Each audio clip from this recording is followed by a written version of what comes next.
আপাতত জি Bangla সারেগামাপার grand finale নিয়ে বেশ উত্তেজনা আমজনতার। যদিও একাংশ মানুষ আগেই জেনে গিয়েছে বিজেতার নাম, তবুও পছন্দের মানুষের হাতে ট্রফি ওঠা দেখতে ভাসছে উত্তেজনায়। এরই মাঝে নিজের আলটিমেট হ্যাপিনেসের খোঁজ দিলেন খুদে কমরেড।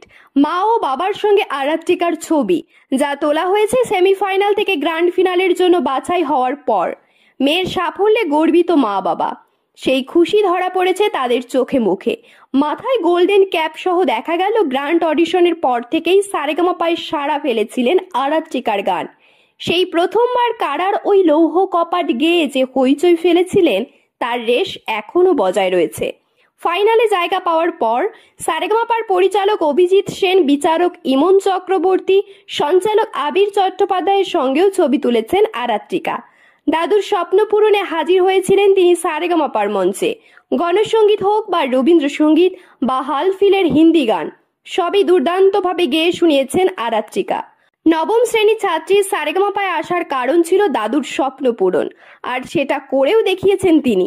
বাঁকুড়ার ভাদুলের মেয়ে আরাত্রিকা ছোট থেকে বাম দলের নানান অনুষ্ঠানে, পথসভায়, সভামঞ্চে গান গেয়েছে সে।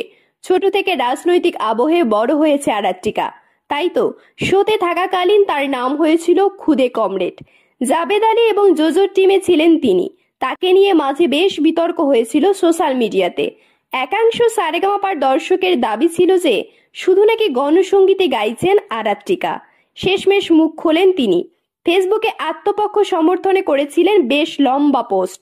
লেখেন, আমি এই সিজনের সারেগামাপাতে সলিল চৌধুরী, ভূপেন হাজারিকা, হেমন্ত মুখোপাধ্যায়, রবীন্দ্রসঙ্গীত, শ্রেয়া ঘোষাল, সুনিধি চৌহান, অরিজিৎ সিং, কবির সুমন, বিভিন্ন দেশাত্মবোধক গান ও নজরুল গীতি পরিবেশন করে আসছি। তবু লক্ষ্য করছি কয়েকজন বলেই চলেছেন আমি নাকি একই রকমের গান গাইছি। এরপর আরাত্রিকা অনুরোধের সুরে আরও লিখেছিলেন, এরকম কোনো কথা নেই, আমার গান সবার ভালো লাগবে, তবে মিথ্যে কথা বলবেন না প্লিজ। সবাই ভালো থাকুন।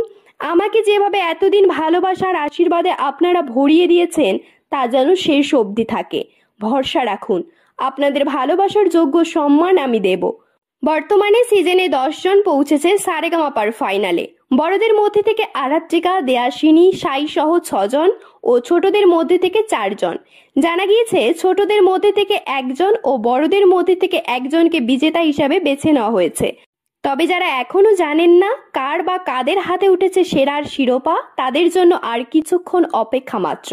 এরকম তথ্যমূলক ও অনুপ্রেরণামূলক ভিডিও পেতে আপনারা ফলো করবেন আমাদের একমাত্র ফেসবুক পেজ দ্য বংস প্রেস এবং সাবস্ক্রাইব করবেন ইউটিউব চ্যানেল দ্য বংস প্রেস। সকলের তরে সকলে আমরা, প্রত্যেকে আমরা পরের তরে। ধন্যবাদ, ভালো থাকবেন।